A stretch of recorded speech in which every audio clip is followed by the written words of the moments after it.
സർവത്ര ഗോവിന്ദ നാമ സങ്കീർത്തനം ഗോവിന്ദ ഗോവിന്ദ. ജാനകീകാന്ത സ്മരണം ജയ ജയ രാമ രാമ. വീരാഞ്ജനേയ സ്വാമിക്ക് ജയ്. രാമായ രാമഭദ്രായ രാമചന്ദ്രായ വേധസേ രഘുനാഥായ നാഥായ സീതായ പതയേ നമഃ. യത്ര യത്ര രഘുനാഥ കീർത്തനം തത്ര തത്ര കൃതമസ്തകാഞ്ജലിം ബാഷ്പവാരി പരിപൂർണലോചനം മാരുതിം നമത രാക്ഷസാന്തകം. വീരാഞ്ജനേയ സ്വാമിക്ക് ജയ്. പീതാംബരം കരവിരാജിത ശംഖചക്ര കൗമോദകീ സരസിജം കരുണാസമുദ്രം രാധാസഹായമതിസുന്ദരമന്ദഹാസം പാതാലയേശമനിശം ഹൃദി ഭാവയാമി. ശ്രീ ഗുരുവായൂരപ്പ ശരണം. സദാശിവസമാരംഭാം ശങ്കരാചാര്യമധ്യമാം അസ്മദാചാര്യപര്യന്താം വന്ദേ ഗുരുപരമ്പരാം. ഗം ഗുരുഭ്യോ നമഃ. ഗം ഗണപതയേ നമഃ. സംസരസ്വത്യൈ നമഃ. ജാനകീകാന്ത സ്മരണം ജയ ജയ രാമ രാമ. വീരാഞ്ജനേയ സ്വാമിക്ക് ജയ്. ഹര ഹര നമഃ പാർവതീപതയേ ഹര ഹര മഹാദേവ. അധ്യാത്മരാമായണം കിളിപ്പാട്ട് അയോധ്യാകാന്ഡം. ഭരദ്വാജാശ്രമ പ്രവേശം. വൈദേഹി തന്നോടു കൂടവേ രാഘവൻ സോദരനോടുമൊരു മൃഗത്തെ കൊന്നു സാദരം ഭുക്വാ സുഖേന വസിച്ചിതു പാദവമൂലേ ദലാഢ്യതൽപസ്ഥലേ. മാർത്താണ്ഡദേവനുദിച്ചോരനന്തരം പാർത്ഥിവനർഘ്യാദി നിത്യകർമ്മം ചെയ്തു ചെന്നു ഭരദ്വാജനായ തപോധനൻ തന്നാശ്രമ പദത്തിനടുത്താദരാൽ ചിത്തമോദത്തോടിരുന്നൊരു നേരത്തു തത്ര കാണായിതൊരു വടു തന്നെയും. അപ്പോൾ അവനോടരുൾ ചെയ്തു രാഘവൻ, ഇപ്പോഴേ നീ മുനിയോടുണർത്തിക്കണം. രാമൻ ദശരഥ നന്ദനനുണ്ടു തൻ ഭാമിനിയോടു മനോജനോടും വന്നു പാർത്തിരിക്കുന്നീതുടജാന്തികേ എന്ന വാർത്ത വൈകാതെയുണർത്തിക്ക എന്നപ്പോൾ താപസശ്രേഷ്ഠനോടാ ബ്രഹ്മചാരി ചെന്ന ഭോഗ സന്തോഷമോടു ചൊല്ലിടിനാൻ. ആശ്രമോപാന്തേ ദശരഥ പുത്രനുണ്ടാശ്രിത വത്സല പാർത്തിരുന്നിടുന്നു.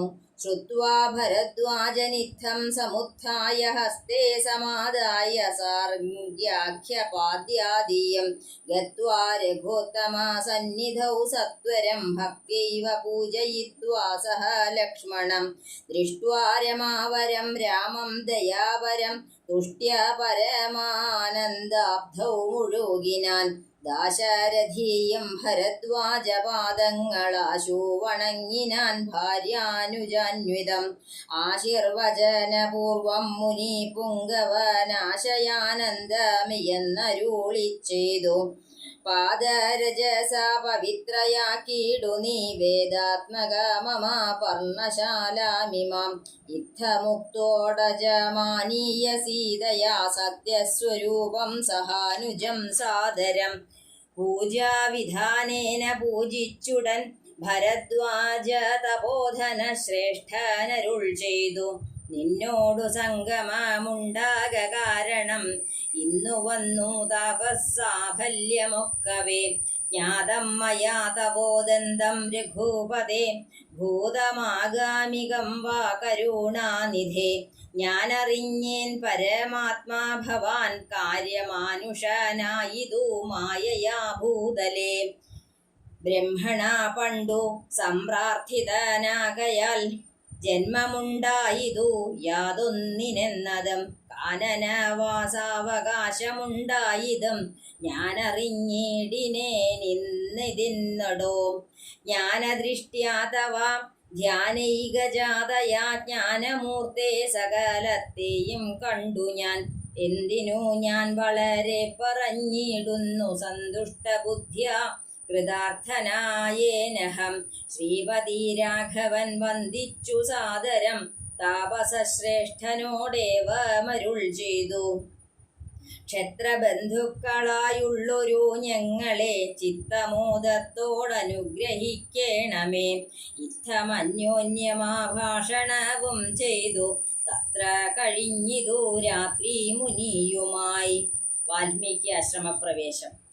ഉത്ഥാനവും ചെയ്തുഷസി മുനീവര പുത്രരായുള്ള കുമാരകന്മാരുമായി ഉത്തമമായ കാളീന്തി നദിയെയും ഉത്തീര്യ താപസാദിഷ്ടമാർഗേണ പോയി ചിത്രകൂടാദ്രിയെ പ്രാപിച്ചിതു ജവാൽ. തത്ര വാൽമീകി തന്നാശ്രമം നിർമ്മലം നാനാമുനികുല സങ്കുലം കേവലം നാനാമൃഗദ്വിജാകീർണം മനോഹരം ഉത്തമ വൃക്ഷലതാ പരിശോഭിതം നിത്യകുസുമ ഫലദല സംയുതം.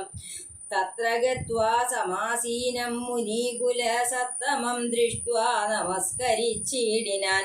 രാമം രമാവരം വീരം മനോഹരം കോമളം ശ്യാമളം കാമദം മോഹനം കന്ദർപ്പസുന്ദരമിന്ദ്രീവരക്ഷണമിന്ദ്രാദിവൃന്ദാരകൈരഭിവന്ദിതം ബാണതൂണീരധനുർധരം വിഷ്ടപത്രാണ നിപൂണം ജടാമകൂടോജ്വലം ജാനകീ ലക്ഷ്മണോപേതം രഘൂത്തമം മാനവേന്ദ്രം കണ്ടു വാൽമീകിയും തഥാ.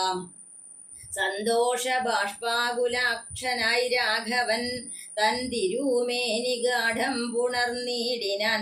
നാരായണം പരമാനന്ദ വിഗ്രഹം കാരുണ്യപീയൂഷസാഗരം മാനുഷം പൂജയിത്വാ ജഗത്പൂജ്യം ജഗന്മയം രാജീവലോചനം രാജേന്ദ്രശേഖരം.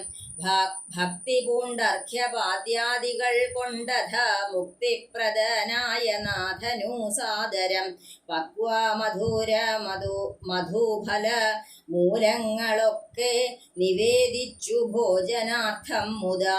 ഭുക്വാ പരിശ്രമം തീർത്തു രഘുവരൻ നത്വാ മുനീവരൻ തന്നോടരുൾ ചെയ്തു. താതാജ്ഞയാ വനത്തിനു പുറപ്പെട്ടു സോദരനോടും ജനകാത്മജയോടും. ഹേതുവോ ഞാൻ പറയണമെന്നില്ലല്ലോ വേദാന്തിനാം ഭവതാമറിയാമല്ലോ.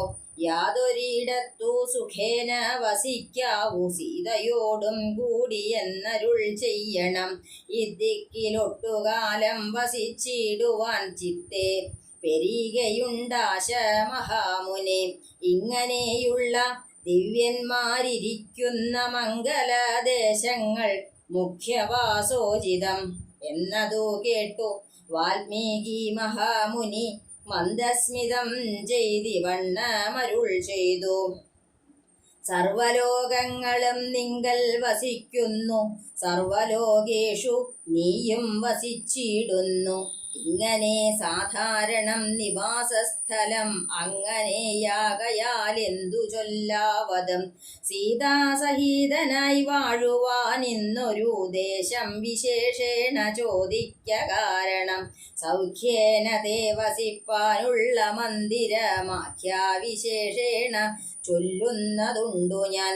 സന്തുഷ്ടരായി സമാദൃഷ്ടികളായി ബഹുജന്തുക്കളിൽ ദോഷഹീനമതികളായി ശാന്തരായി നിന്നെ ഭജിപ്പവർ തമ്മുടെ സ്വാന്തം നിനക്കു സുഖവാസമന്ദിരം. നിത്യധർമാധർമ്മമെല്ലാം ഉപേക്ഷിച്ചു ഭക്ത്യാ ഭവാനെ ഭജിക്കുന്നവരുടെ ചിത്തസരോജം ഭവാനിരുന്നിടുവാൻ ഉത്തമമായി വിളങ്ങിടുന്ന മന്ദിരം. നിത്യവും നിന്നെ ശരണമായി പ്രാപിച്ചു നിർദ്വന്ദ്വരായി നിസ്പൃഹരായി നിരീഹാരായി ത്വന്മന്ത്രജാപകന്മാരായുള്ള മാനുഷർ തന്മനഃ പങ്കജം തേ സുഖമന്ദിരം.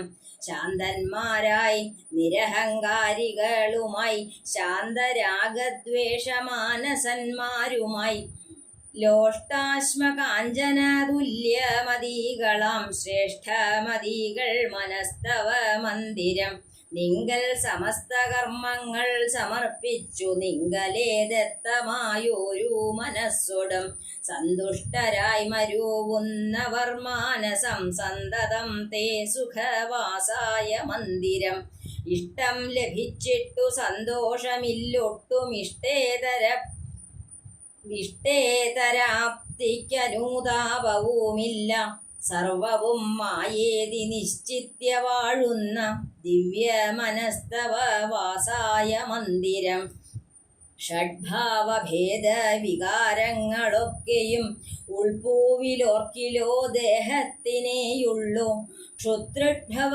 സുഖ ദുഃഖാദി സർവവും ചിത്തെ വിചാരിക്കിലാത്മാവിനില്ലേതം ഇത്തമുറച്ചു ഭജിക്കുന്നവരുടെ ചിത്തം തവ സുഖവാസായ മന്ദിരം യാതൊരുത്തൻ ഭവന്തം പരം ചിദ്ഘനം വേദസ്വരൂപമനന്തമേകം സദാം വേദാന്തവേദ്യമാദ്യം ജഗത്കാരണം നാദാന്തരൂപം പരബ്രഹ്മമച്യുതം സർവഗുഹാശയസ്ഥം സമസ്താധാരം സർവഗതം പരമാത്മാനമലേപകം വാസുദേവം വരദം വരേണ്യം ജഗദ്വാസിനാമാത്മനാ കാണുന്നതും സദാ തസ്യ ചിത്തേ ജനകാത്മജയാ സമം നിസ്സംശയം വസിച്ചിടുക ശ്രീപദേ സന്തതാഭ്യാസ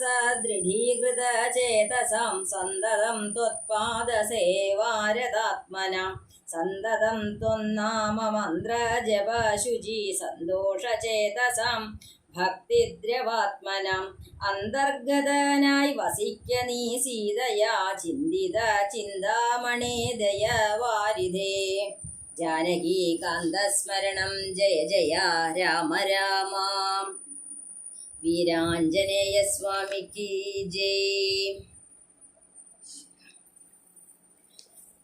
അയോധ്യാകാന്ഡത്തിലെ കഥകളാണ് നമ്മൾ കേട്ടുകൊണ്ടിരിക്കുന്നത്. ഇന്ന് ശ്രീരാമദേവൻ ഗംഗയുടെ മറുകരയിലെത്തിയിട്ട് വനത്തിനുള്ളിലേക്ക് പ്രവേശിച്ചു. സീതാസമേതനായി ലക്ഷ്മണനോട് കൂടിയിട്ട് അവിടെ ഭരദ്വാജ ആശ്രമത്തിൻ്റെ അടുത്തെത്തി. അവിടെ കണ്ട ഒരു മുനികുമാരനോട് പറഞ്ഞു, അങ്ങ് പോയിട്ട് മുനിശ്രേഷ്ഠനോട് പറയൂ, ശ്രീരാമദേവൻ സീതാസമേതനായി ലക്ഷ്മണനോടുമൊത്ത് വന്നിരിക്കുന്നു എന്നൊന്ന് പറയൂ. ഇത് കേട്ട നേരത്തെ ആ മുനികുമാരൻ വേഗം ചെന്ന ഭരദ്വാജ മുനിയോട് പറഞ്ഞു, ശ്രീരാമദേവൻ വന്നിട്ടുണ്ട്. ഇത് കേട്ട സന്തോഷത്തില് ഭരദ്വാജ മുനി വേണ്ട വിധത്തില് പൂജകളെ അർപ്പിക്കാനും മറ്റ് ആദരപൂർവം സ്വീകരിക്കാനുമായി വേഗം വന്ന് ശ്രീരാമദേവനെ നമസ്കരിച്ചു. അർഘ്യവാദ്യാദികളെ കൊണ്ട് പൂജിച്ചു. സീതാദേവിയോടൊത്തിരിക്കുന്ന ശ്രീരാമചന്ദ്രൻ ലക്ഷ്മണ സമീപനായി ഇരിക്കുകയാണ്. അത് കണ്ട് കൺകുളിരെ സന്തോഷത്തോടു കൂടിയിട്ട് അദ്ദേഹം നമസ്കരിച്ച് പറഞ്ഞു, ഈ താപസജന്മം ഇപ്പോഴാണ് സഫലമായത്. മനസ്സുകൊണ്ട് അങ്ങയെ തന്നെ ചിന്തിച്ചിരിക്കുകയാണ്. അങ്ങ് എന്തുകൊണ്ടാണ് ഇപ്പൊ ഇവിടെ വരാൻ കാരണമെന്നും എന്തെല്ലാമാണ് ഉണ്ടായത് എന്നും ഇനി വരാൻ പോകുന്നത് എന്താണ് എന്നും എല്ലാം എനിക്കറിയാം. അതുകൊണ്ട് തന്നെ അങ്ങ് ഇന്ന് രാത്രി ഇവിടെ ഈ ആശ്രമത്തിൽ കഴിയൂ. നാളെ നമുക്ക് ഇവിടെ നിന്ന് പുറപ്പെടാം. അന്ന് രാത്രി ശ്രീരാമദേവൻ ഭരദ്വാജ മുനിയുടെ ആശ്രമത്തിൽ കഴിഞ്ഞുകൂടി. പിറ്റേന്ന് പുലർച്ചെ എഴുന്നേറ്റ് കാളിയന്തി നദിയിൽ തൻ്റെ സ്നാനാദി കാര്യങ്ങളെയും മറ്റ് ദേവാരങ്ങളെയും എല്ലാം ചെയ്തുകൊണ്ട് ചിത്രകൂടത്തിലേക്കായിട്ട് നടന്നു. ചിത്രകൂടത്തിലേക്ക് നടന്ന് അവിടെ ചെന്ന് വാൽമീകി ആശ്രമത്തിൻ്റെ പരിസരത്തെത്തി. ഭരദ്വാജ മുനി തന്നെ വാൽമീകി മഹർഷിയോട് ചെന്ന് പറഞ്ഞു, ശ്രീരാമദേവൻ എഴുന്നള്ളിയിട്ടുണ്ട്. വാൽമീകി മഹർഷി എത്രയോ കാലമായിട്ട് ആഗ്രഹിക്കുന്നതാണ് ഒന്ന് കാണാനായിട്ട്.